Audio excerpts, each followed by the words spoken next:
Dr. Elena Vasquez adjusted her glasses and squinted through the massive telescope at the Atacama Observatory. 3 in the morning and she was still chasing the anomaly, a pattern in the radio signals from HD 21914 that couldn't be explained by natural phenomena. For weeks she'd been monitoring it, telling no one, afraid of risking her reputation on what might be nothing more than equipment malfunction. "Talking to me tonight," she murmured to the stars, taking another sip of lukewarm coffee. The computer pinged, flagging another irregular pattern. Elena frowned, typing rapidly to adjust the algorithm. "That's not atmospheric interference." The signal strengthened suddenly, overwhelming her instruments. Elena staggered back as the screens flashed warning messages. Outside, the night sky bloomed with a silent pulse of violet light. Heart hammering, she ran to the observatory dome's viewport. Something was descending. Elena had imagined this moment since childhood, vindication for every dismissive professor, every funding rejection, every colleague's condescending smile. First contact. Yet instead of reaching for her phone to alert authorities, she found herself grabbing her jacket and heading for the door.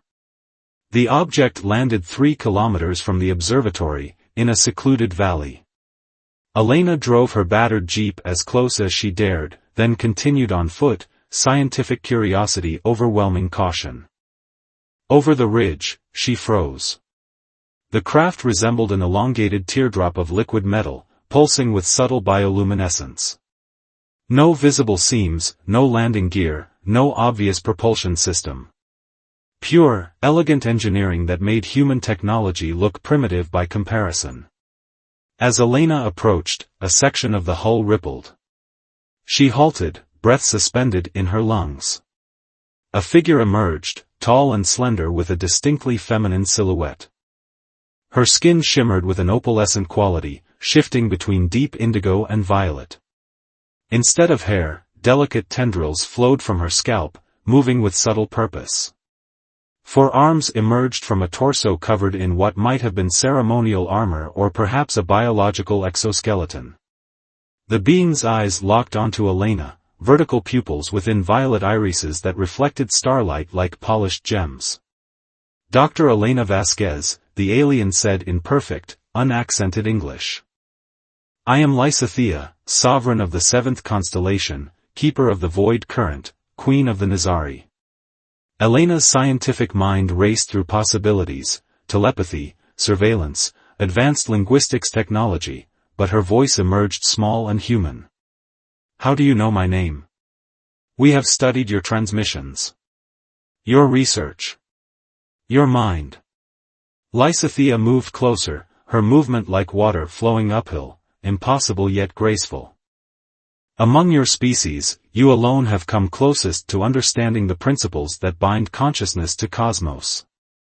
"I'm just an astronomer," Elena managed. Lysithea's secondary arms extended, revealing intricate patterns etched into her exoskeleton that matched the very signal patterns Elena had been tracking. "You are more. We have traveled across 17 systems to find you, Elena Vasquez. Among your kind, you are unique. Compatible." Lysithea's eyes dilated slightly. "By the ancient laws of my people, I claim you as my diplomatic consort." Elena stood paralyzed as implications cascaded through her mind. "Consort? I don't understand." "You will." Lysithea gestured toward the ship. "My people face extinction without new perspectives, new genetic possibilities. We need not just allies, but partners who can truly understand us. You have been chosen." The enormity of the moment settled over Elena like the night sky itself, vast, beautiful, and terrifying in its infinite possibilities. "And if I refuse?" she asked, already knowing she wouldn't. Lysithea's expression shifted subtly. "Then I leave. We find another approach. But the connection between us, rare across worlds, would be lost. And both our civilizations would be diminished by that loss." Elena looked back toward the observatory, toward humanity and everything she'd known. Then she turned to the stars and took her first step toward Lysithea. The interior of Lysithea's vessel defied Elena's expectations. Instead of sterile metal corridors, she found herself in spaces that seemed almost organic, walls that pulsed with bioluminescent light, surfaces that responded to touch, and atmospheric conditions that adjusted automatically to her comfort. "Our ships are semi-sentient," Lysithea explained as she guided Elena through chambers that opened before them without visible command. They formed symbiotic relationships with their crews. "Like everything in your culture," Elena observed, noting how other Nazari crew members, all with fewer arms than Lysithea, interacted with the vessel and each other. Their movements were choreographed, efficient, and intimately connected. "You perceive much," Lysithea said, the tendrils on her head shifting in what Elena was beginning to recognize as approval. "The Nazari survived because we understand that connection creates strength. Isolation leads to stagnation and eventual extinction." They arrived at what appeared to be the ship's command center, a spherical chamber where images of space projected across every surface. Elena recognized their solar system from an impossible external perspective. "Your world calls to us," Lysithea continued, "but particularly you, Elena. Your mind resonates at frequencies similar to our highest neural patterns. When we detected your research signals, I knew immediately." "But why, consort?" Elena asked, the term still troubling her. "On Earth, that has specific implications." Lysithea's secondary hands made a gesture that the translator in Elena's ear interpreted as something between apology and clarification. Perhaps symbiotic partner would be more accurate. The Nazari royal lineage must periodically introduce new perspectives, new genetic material. Without it, we become brittle. Less adaptive. "You're saying your species practices genetic diplomacy? Literal biological exchange with other sentient species?" "Yes. Though the process is more nuanced than your words suggest."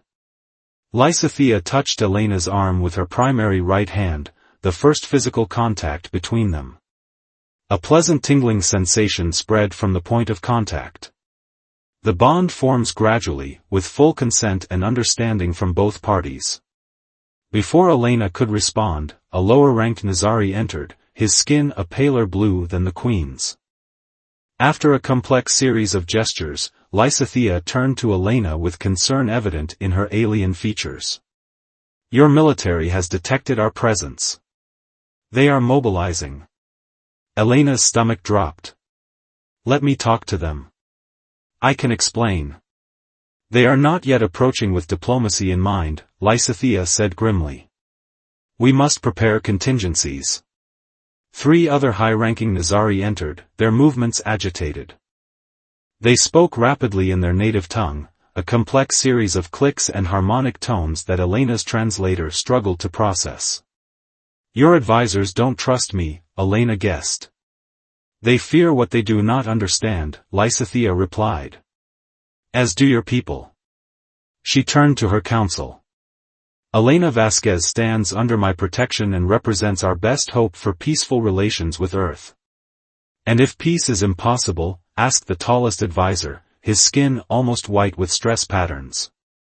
Lysithea's 4 hands made a complex gesture that the translator didn't attempt to interpret.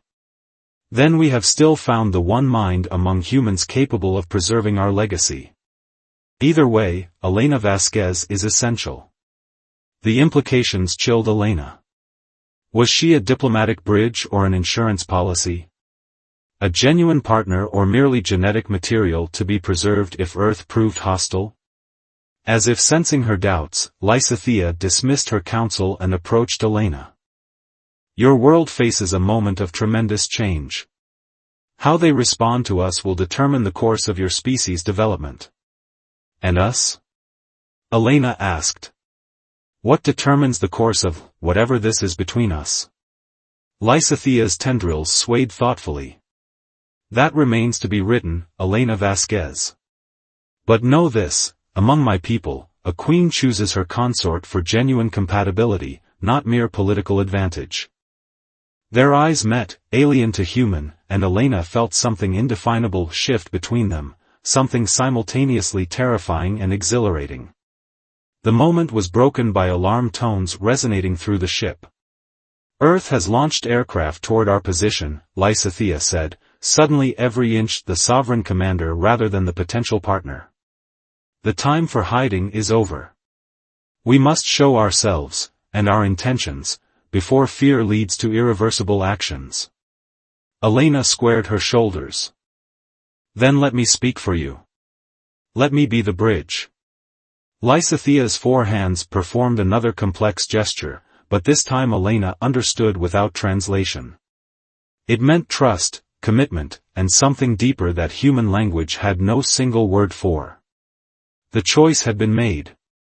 Now they would face the consequences together. The military encampment sprawled across the valley floor, a jagged cluster of human technology surrounding Lysithea's elegant vessel. 3 days of tense negotiations had yielded little progress. Elena stood in the command sphere, watching satellite imagery of more forces converging on their position. "They're afraid," she explained to Lysithea, who stood motionless, tendrils rippling with concern. "Humans respond to fear with aggression. As do many species," Lysithea responded. "Including mine, when threatened." The door membrane parted as Myrax, Lysithea's chief science advisor, entered. His normally pale blue skin had darkened to a troubled indigo.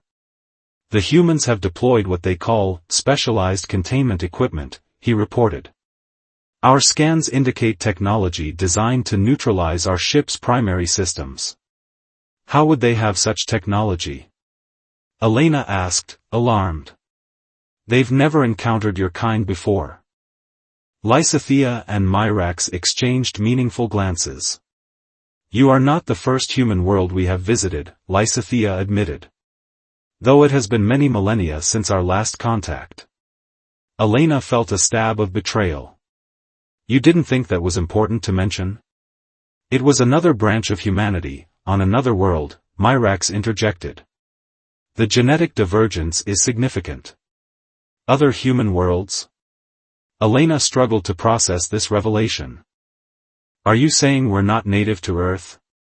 "That is a complex question with an equally complex answer," Lysithea said, "and one we don't have time for currently." She gestured to the tactical display showing military movements. "Your General Harker has requested your presence again. He does not trust that you are here voluntarily." "Because I'm defending your interests," Elena said with a sigh. "Because you are becoming one of us," Myrax corrected. "The symbiotic process has already begun." Elena's hand instinctively went to the back of her neck, where a small, painless node had formed after her first night aboard the ship. Lysithea had explained it as the first stage of neural synchronization, allowing her to understand Nazari language and cultural concepts more deeply. "My queen," Myrax continued, his tone formal, "the High Council has sent a directive. They believe this contact is premature and potentially dangerous. They order our immediate withdrawal." Lysithea's tendrils flattened against her skull, a sign of anger Elena had quickly learned to recognize. "The Council does not command me in matters of diplomatic bonds," she said coldly.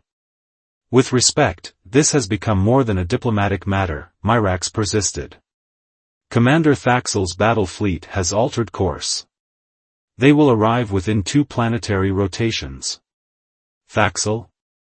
Lysithea hissed. "By whose authority?" "His transmission claims he acts to protect Nazari interests against your."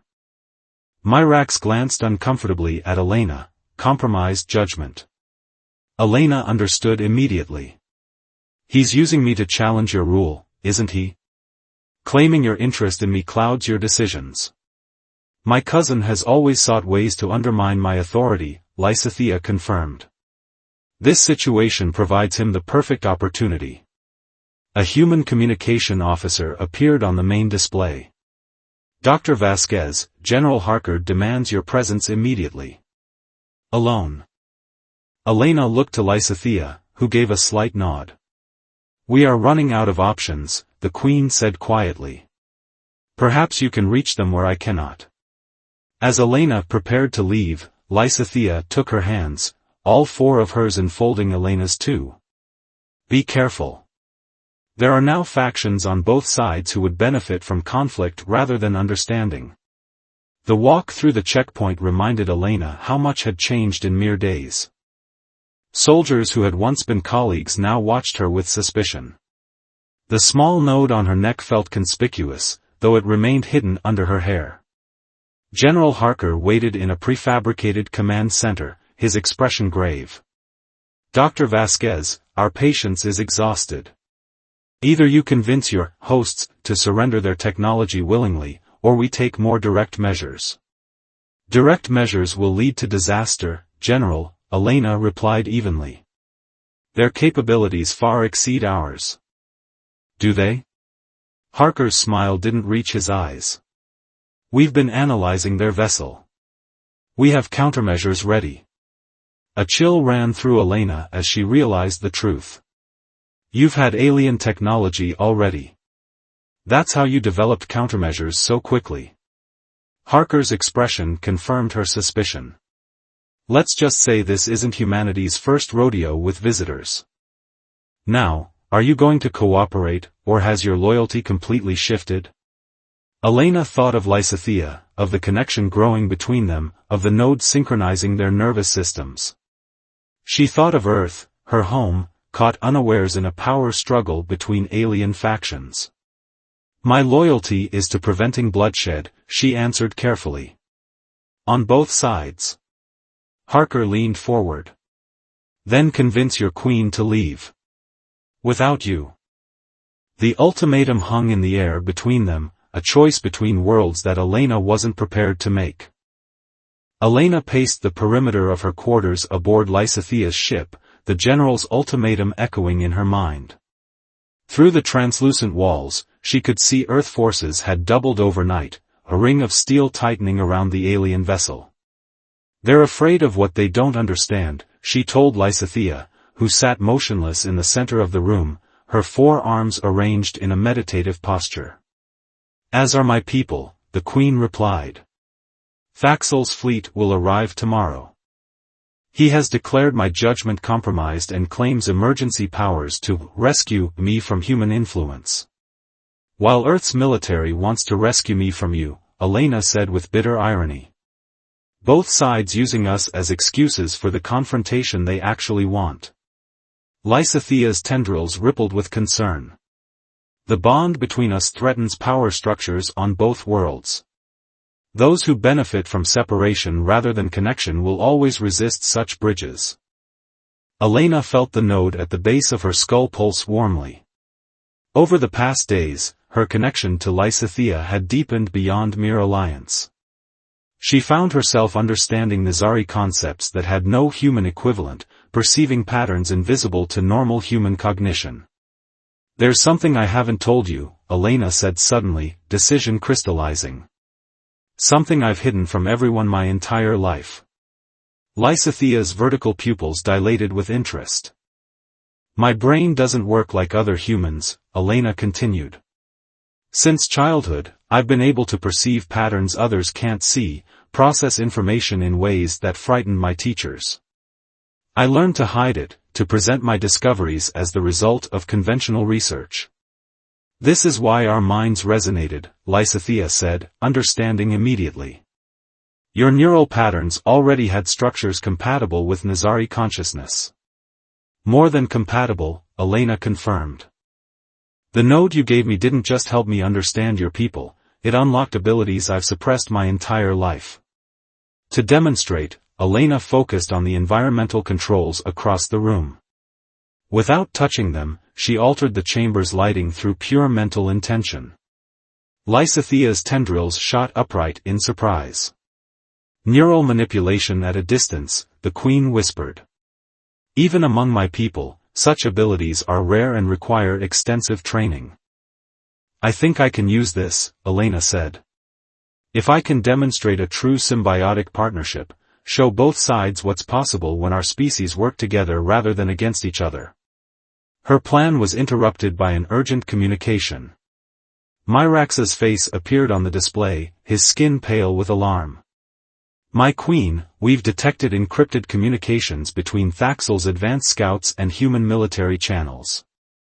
They're coordinating, Elena realized with horror. Thaxel is making deals with opportunists in Earth's command structure. A mutual agreement to eliminate the complication we represent, Lysithea confirmed grimly. Together, they will destroy this ship, end our bond, and declare it necessary for security. We need to act now, Elena urged. Before Thaxel's main fleet arrives. Lysithea activated the ship's communication array. I will address my people directly, challenge Thaxel's authority openly. And I'll demonstrate what our partnership can achieve, Elena added, her hand unconsciously touching the neural node. But I'll need access to both your ship's systems and Earth's communication networks simultaneously. Lysithea hesitated only briefly before giving the command to grant Elena full access. Such integration has never been attempted with a non-Nizari mind. I'm not entirely non-Nizari anymore, Elena replied with a small smile. And neither species has ever had someone like me before. As Lysithea prepared her address to her people, Elena connected herself to the ship's neural interface. The sensation was overwhelming, like plunging into an ocean of information, patterns swirling and connecting in multidimensional space. She fought through the initial disorientation, focusing on building a bridge between incompatible technologies. Through her unique neural structure, enhanced by the symbiotic node, Elena became the interface between worlds, channeling Nizari transmission protocols into Earth's digital networks and back again. She created a real-time translation matrix that could communicate complex Nizari concepts in human terms and vice versa. Just as she established the connection, alarm signals blared through the ship. On multiple displays, they watched as both Earth forces and Thaxel's advanced ships moved into attack positions. Now or never, Elena whispered, activating the full broadcast. Across Earth's communication networks and throughout the approaching Nizari fleet, the same message propagated, not just in words, but in concepts, emotions, and shared understanding made possible only through Elena's unique neural bridge. The message was simple yet profound, neither conquest nor submission, but partnership. Neither species complete without the other. The demonstration of what they could accomplish together rather than apart. Whether it would be enough to stop the imminent attack remained to be seen. 1 year later. Elena stood on the observation deck of the newly constructed Earth Nizari embassy, watching shuttles move between the orbital platform and the planet below. Her neural node had evolved into an intricate pattern visible at her hairline, no longer hidden, but worn as a symbol of her unique position. The Council is ready for us, Lysithea said, joining her at the viewport. The Queen's ceremonial attire had been modified to incorporate elements of human design, a visual representation of their ongoing cultural exchange. Are they ever really ready? Elena asked with a wry smile. Or do they just pretend to be for diplomatic reasons? Both our peoples are still adjusting, Lysithea acknowledged, her tendrils moving in the pattern Elena had come to recognize as affectionate amusement. Change comes slowly, even after dramatic beginnings. Their dramatic beginning, the broadcast that had stopped a war before it started, had become legend in both cultures. Elena's neural bridge had allowed humans and Nizari to experience each other's perspective directly, if briefly. The shock of shared consciousness had been enough to halt the coordinated attack, forcing both sides to reconsider their assumptions. Thaxel's challenge to Lysithea's authority had collapsed and the majority of his fleet declared loyalty to their queen after experiencing the broadcast. On Earth, the conspiracy between certain military leaders and Thaxel's faction had been exposed, leading to a restructuring of first contact protocols. The agricultural exchange program is exceeding expectations, Elena noted as they walked toward the council chamber. Nizari bioengineering combined with Earth's agricultural diversity is already addressing food shortages in 12 regions. And your scientists have helped us resolve the genetic degradation in our royal lineage, Lysithea added. For the first time in millennia, our future seems secure. They paused before entering the chamber where representatives from both worlds waited. In the artificial gravity of the station, Elena still moved with the slight awkwardness of someone adapting to neural changes.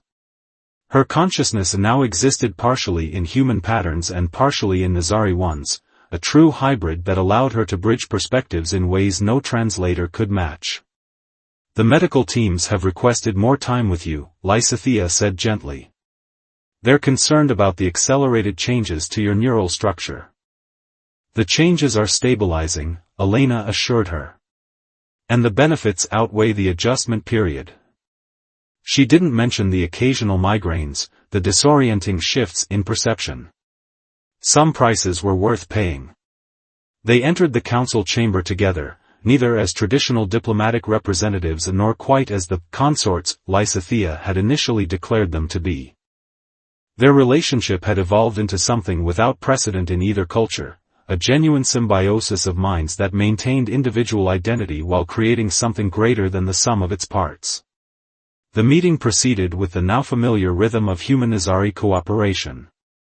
Trade agreements, cultural exchange programs, shared research initiatives, the foundations of a partnership that could eventually extend beyond their two worlds. Afterward, Elena and Lysithea retreated to their private quarters. Through the viewport, Earth was visible against the blackness of space, beautiful, fragile, and no longer quite so alone in the universe. The astronomers have officially recognized it, Lysithea said, activating a star chart. The new constellation is now recorded in both Nazari and Earth stellar catalogs. The display showed a pattern of stars visible from both worlds, a unique alignment that occurred only once every 7 centuries. Ancient Nazari tradition held that new cosmic cycles began with such alignments. Humans had never given the formation a name before. Now it bore the designation, the bridge, a constellation marking not just the connection between two worlds, but the possibility of countless more connections to come. Not bad for an astronomer who was just chasing an unusual signal, Elena said, leaning against Lysithea's side, feeling the familiar resonance between their neural patterns. You were never just anything, Elena Vasquez, Lysithea replied, her 4 arms gently embracing her human partner. And now, neither are our peoples. Beyond the viewport, Earth turned on its axis, one small world in a galaxy suddenly rich with new possibilities, a future written not in conquest or submission, but in the complex, challenging language of true partnership. Together, they watched the stars of their new constellation shimmer against the darkness, a bridge built of light, connecting worlds once separated by the vast emptiness between them.